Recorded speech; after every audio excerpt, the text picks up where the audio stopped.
आप सभी का स्वागत है आपके अपने यूट्यूब चैनल जीएस वाला 360 डिग्री में। तो आज है 13 जनवरी और 13 जनवरी से जितने भी महत्वपूर्ण करंट अफेयर बनता है उसका हम लोग डिस्कशन करेंगे। साथ ही इसका स्टैटिक पोर्शन भी है, तो स्टैटिक पोर्शन के साथ हम लोग डिस्कशन करेंगे। और कुछ जो क्वेश्चन है वो वन लाइनर है। तो आपको कंटेंट अगर अच्छा लगता है तो चैनल को ज़रूर सब्सक्राइब कर लीजिएगा। और चलिए और क्वेश्चन की तरफ बढ़ते हैं, टाइम को ज़्यादा वेस्ट नहीं करेंगे। तो चलिए आज का पहला क्वेश्चन है कि हाल ही में किसने आपराधिक परिसंपत्तियों को लक्षित करते हुए अपना पहला सिल्वर नोटिस जारी किया है? कौन सा नोटिस है? तो यह सिल्वर नोटिस है। यहाँ और भी कुछ नोटिस है, उसका हम लोग डिस्कशन करेंगे, नीचे दिया गया है। ठीक है, जहाँ से कहा और क्या क्या क्वेश्चन बन सकता है उसका भी हम लोग डिस्कशन करेंगे। तो सबसे पहले क्या पहला जो सिल्वर नोटिस जारी किया गया है, तो सिल्वर नोटिस जारी किया, तो इसके बारे में सबसे पहले हम लोग पढ़ेंगे। ठीक है, तो कौन जारी किया है? तो ये जारी किया है इंटरपोल जारी किया है। और 2 दिन पहले इंटरपोल के बारे में हम लोग अच्छी तरह से पढ़े थे, तो आप लोग पिछला वीडियो को जरूर देख लीजिएगा ताकि वहाँ से एक भी क्वेश्चन ना छूटे। क्योंकि एक जो वीडियो आता है दूसरे वीडियो से लिंक होकर आता है। अगला वीडियो जब भी कराएंगे तो कुछ ना कुछ इससे लिंक होकर आते रहेगा। तो कोई भी वीडियो आपको मिस करेगा तो अगला आपका टॉपिक में थोड़ा सा क्वेश्चन छूट जाएगा। अब यहाँ पे ऑलरेडी हम इंटरपोल के बारे में डिस्कशन कर चुके हैं। तो यहाँ से क्या कहता है कि इंटरपोल में ऐसे 196 देश शामिल है। तो हम इसको अब डिस्कशन नहीं करेंगे क्योंकि इसमें और बहुत सारा टॉपिक जो है, इसमें बहुत सारा पॉइंट हम लोग डिस्कशन कर चुके हैं। चलिए, तो क्या क्वेश्चन है यहाँ से कि इंटरपोल में देखिए यहाँ पे क्या लगभग 52 देशों के साथ जो है काम करने वाली यह संस्था नवंबर 2025 तक इस प्रोजेक्ट पर काम करेगी। किस प्रोजेक्ट पर काम करेगी? तो आपराधिक संपत्ति के जो लक्षित किया गया है इस प्रोजेक्ट के बारे में कहा गया है। यहाँ जो प्रोजेक्ट आपराधिक मामले की बात आया तो आपराधिक मामलों में जो लगभग कितना देश को शामिल करके बना किया गया है? तो 52 देशों के साथ जो है यह जो संस्था काम कर रहा है। ठीक है, इसको जारी कौन करता है? तो महासचिव जो है जारी करता है। अब यहाँ से अन्य नोटिस के बारे में भी हम बताएं तो अन्य नोटिस और कौन कौन से होता है। तो जैसे यहाँ पे क्या था, सिल्वर नोटिस था। साथ ही यहाँ से क्या है, तो रेड नोटिस है। तो रेड नोटिस में क्या होता है? तो सबसे पहले ये देखना है कि रेड नोटिस बाई द मान के एग्जाम में सिल्वर नोटिस ना देखे, रेड नोटिस के बारे में दे देगा। तो रेड नोटिस के बारे में जब देगा तो इसलिए हम सब क्या किए हैं, एक एक करके आपको पॉइंट बाई पॉइंट नोट कर दिए हैं। तो चलिए यहाँ से जो भी नोटिस है उसको हम लोग एक बार देख लेंगे। तो पहला क्या कहता है कि यहाँ से रेड नोटिस के बारे में, तो वांछित व्यक्तियों की क्या है, वांछित व्यक्तियों की अवस्थिति का पता लगाने तथा गिरफ्तार करने के लिए यह जो है रेड नोटिस जारी किया जाता है। किसके द्वारा है? तो ये इंटरपोल के द्वारा है। येलो नोटिस अगर किसी के द्वारा कह दिया जाता है कि येलो नोटिस जो है इंटरपोल जो जारी कर दिया है, तो यहाँ से क्या इसका मतलब है, यह जो है गुमशुदा लोगों का पता लगाने के लिए येलो नोटिस जारी किया जाता है। ब्लू नोटिस के बारे में कहा जाता है तो अतिरिक्त जानकारी प्राप्त करने के लिए जो है ब्लू नोटिस जारी किया जाता है। ब्लैक नोटिस अगर देता है कि ब्लैक नोटिस जारी किया गया है, तो ये क्या था, एक यह जो है अज्ञात शवों की पहचान करने के लिए। जैसे कहीं पे कोई देश में अगर हमला हुआ है, वहाँ से बहुत सारा शव है, उसको पता नहीं चल रहा है, तो वहाँ पे ब्लैक नोटिस जारी कर दिया जाता है। ग्रीन नोटिस, तो ग्रीन नोटिस किसके लिए? तो चेतावनी और खुफिया जानकारी के लिए जो है ग्रीन नोटिस जारी किया जाता है। ठीक है, अब आते हैं ऑरेंज नोटिस पे। तो ऑरेंज नोटिस जो है, तो ऑरेंज नोटिस भी हम लोग देख लेंगे। आने वाले खतरे के मद्देनजर के रखते हुए ध्यान में जो है ऑरेंज नोटिस जारी किया जाता है। अगला क्या है, पर्पल नोटिस। तो पर्पल नोटिस क्या होता है? तो अपराधियों द्वारा अपराध करने के मामले के बारे में जानकारी प्राप्त करने के लिए जो है पर्पल नोटिस दिया जाता है। और अभी हम लोग जो क्वेश्चन हम लोग का आया है वो क्या है, सिल्वर नोटिस है। तो सिल्वर नोटिस में आपराधिक परिसंपत्तियों की पहचान तथा पता लगाने के लिए जो है सिल्वर नोटिस जारी किया जाता है। तो यहाँ से 8 के 8 आपको याद कर लेना है, क्योंकि एग्जाम में किसी के बारे में भी पूछ सकता है। लेकिन अभी जो है सिल्वर नोटिस जारी किया गया है, तो सिल्वर नोटिस ही आपको ध्यान में रखना है। बाय द वे अगर बीच में कभी भी आपको आ जाता है कोई नोटिस के बारे में, तो आप इसको जरूर ध्यान में रख सकते हैं। चलिए, अगर कंटेंट अच्छा लगा तो चैनल को जरूर सब्सक्राइब कर लीजिएगा।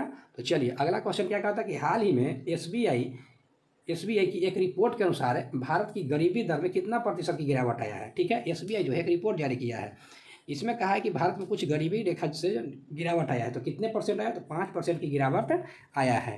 तो यहाँ से डाटा के साथ साथ आपको कुछ महत्वपूर्ण बात भी इसको नोट किया गया है, जिसको आप लोग जरूर नोट कर लीजिएगा। नहीं तो इसका पीडीएफ जो है टेलीग्राम पर दे दिया जाएगा, वहाँ से आप लोग डाउनलोड करके नोट कर लीजिएगा। चलिए, और क्या क्या है तो उसको हम लोग देखते हैं। पहला क्या कहता है कि ग्रामीण के क्षेत्र में, ठीक है, यहाँ ग्रामीण गरीबी है। उसके बाद क्या है, शहरी गरीबी है। ठीक है, तो ग्रामीण गरीबी में क्या कहा गया कि 24 में ग्रामीण गरीबी घटकर कितना प्रतिशत हो गया है?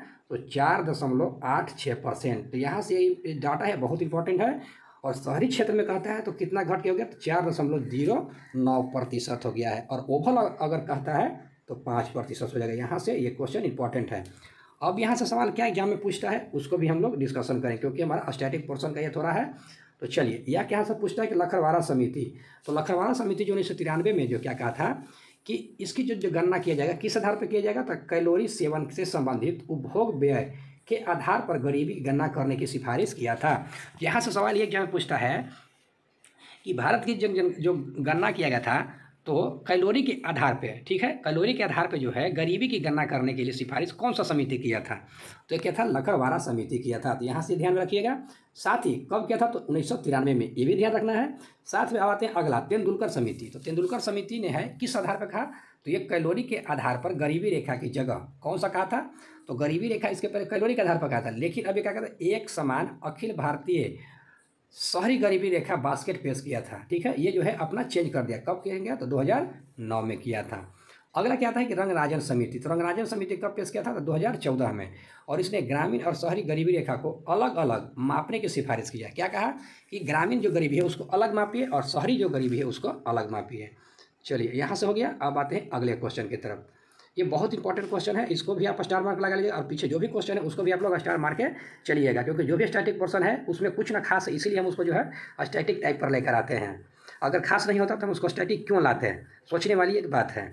चलिए, अगला क्वेश्चन है कि हाल ही में प्रोजेक्ट P75, क्या है, प्रोजेक्ट P75 की 6वीं स्कॉर्पियन पनडुब्बी कौन सी भारतीय नौसेना को सौंपी गई है, तो कौन सा होगा, बागसीर हो जाएगा। कौन सी है, तो बागसीर हो जाएगा। एक कौन से क्रम का है, तो 6ठे स्कॉर्पियन पनडुब्बी है।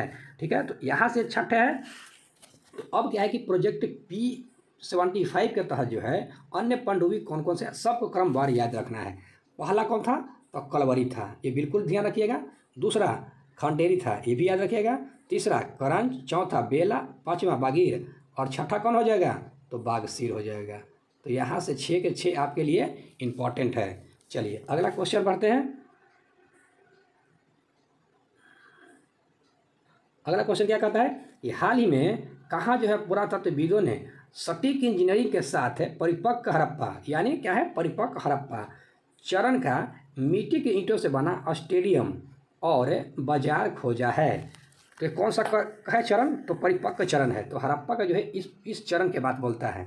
तो सबसे पहले ये कहाँ पे खोजा गया, तो ये ध्यान रखना है, तो ये राखी गढ़ी में खोजा गया। ठीक है, अब यहाँ से एक सवाल पूछ रहा है क्या कि राखी गढ़ी जो है कहाँ पे है, तो ये पड़ता है हरियाणा में। ठीक, यहाँ से एक हरियाणा हो गया। साथ ही क्या में अगर ये भी डीपली जगह जाता है तो हरियाणा कहाँ, तो हिसार जिले में हो जाता है। यहाँ से इतना इंपॉर्टेंट हो गया। साथ ही अब क्या इंपॉर्टेंट क्वेश्चन बनता है कि ये जो क्षेत्र है कहाँ है, तो घग्गर हकरा नदी के जो मैदान है इसमें स्थित है।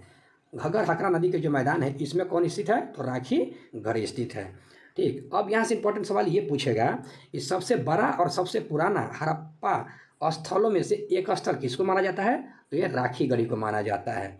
ये सबसे बड़ा अगर पूछेगा तो कौन हो जाएगा, तो राखी गढ़ी, और सबसे पुराना भी अगर कहता है हड़प्पा स्थल तो ये भी राखी गढ़ी होता है। इससे बहुत इंपॉर्टेंट सवाल है, आप इसको जरूर याद रखिएगा। कंटेंट अच्छा लगता है तो चैनल को जरूर सब्सक्राइब कर लीजिएगा। चलिए, अगला इसी में क्या आता है कि यहाँ से जो है हड़प्पा स्थल के प्रारंभिक, परिपक्व, क्या है, प्रारंभिक, परिपक्व और उत्तरकालीन 3 चरणों के अवशेष पाए गए हैं। तो यहाँ से सवाल ये पूछेगा कि कहाँ जो है ना 3 चरण में पाया गया है, तो यही राखी गढ़ी से प्राप्त किया गया है। और अभी जो ये स्थल प्राप्त किया गया है राखी गढ़ी, तो ये परिपक्व चरण से प्राप्त हुआ है, प्रारंभिक और उत्तरकालीन से नहीं है। तो यहाँ से ये भी ध्यान रखना है, ये 3 चरणों में बटा हुआ है, तो परिपक्व, प्रारंभिक और उत्तरकालीन। और एक और इम्पोर्टेंट यहाँ सवाल क्या बनता है कि यहाँ यानी कहाँ, राखी गढ़ी से हड़प्पा युग का एकमात्र DNA साक्ष्य मिला है। ठीक है, DNA साक्ष्य कहाँ से मिला है, तो ये भी राखी गढ़ी से मिला है। चलिए, अगला क्वेश्चन है, कहता कि हाल ही में केंद्रीय पर्यावरण राज्य मंत्री ने दिल्ली के राष्ट्रीय प्राणी उद्यान के पानी को साफ और शुद्ध करने के लिए नैनो बबल्स तकनीक का शुभारंभ किया है। तो यहाँ से यही सवाल आपसे पूछ लेगा कि नैनो बबल्स तकनीक जो है यह क्या है, तो यह पानी को शुद्ध करने का एक तरीका अपनाया गया है। ठीक है, एक तकनीक है, किसको, तो पानी शुद्ध करने का। तो अब हम लोग नैनो बबल्स के बारे में जानेंगे। तो नैनो बबल्स का आकार जो होता है कितना होता है, तो 70 से लेके 120 नैनोमीटर के बराबर होता है, और इसके सतह पर जो है मजबूत ऋणात्मक आवेश होता है। तो यहाँ से ये सवाल आपसे पूछेगा कि नैनो बबल्स में जो है उसके सतह पर कौन सा आवेश होता है, तो ये आवेश होता है ऋणात्मक आवेश। जो उन्हें एक साथ जोड़ने से रोकता है, वो कभी एक साथ नहीं रह देते। अगर वो एक साथ आ जाएगा तो पानी से जो डस्ट है वो कैसे अलग हो पाएगा। तो इसलिए जो है यहाँ पे मजबूत ऋणात्मक आवेश होता है, जो एक साथ जो है एक दूसरे कण को नहीं पास आने देता है। अगला इसमें एक और पॉइंट क्या बनता है, बढ़िया पॉइंट, यहाँ से बढ़िया पॉइंट क्या बनता है कि इसके हाइड्रोफोनिक्स प्राकृतिक होती है, जो कार्बनिक और अकार्बनिक पदार्थों को क्या करता है, हटा देता है, और हटाने के बाद यही जो है पानी साफ होता है। चलिए अगला क्वेश्चन कहता है कि हाल ही में राष्ट्रीय युवा महोत्सव 2025 क्या है, राष्ट्रीय युवा महोत्सव 2025 का आयोजन कहाँ किया गया, तो ये किया गया है नई दिल्ली में किया गया है। अगला क्वेश्चन कि हाल ही में किसने ऑल इंडिया रेडियो के विशेष कुंभवाणी चैनल का उद्घाटन किया है, तो ये क्या है, योगी आदित्यनाथ, और क्या है, यूपी के सीएम हैं। अगला क्वेश्चन है कि हाल ही में किसे प्रवासी भारतीय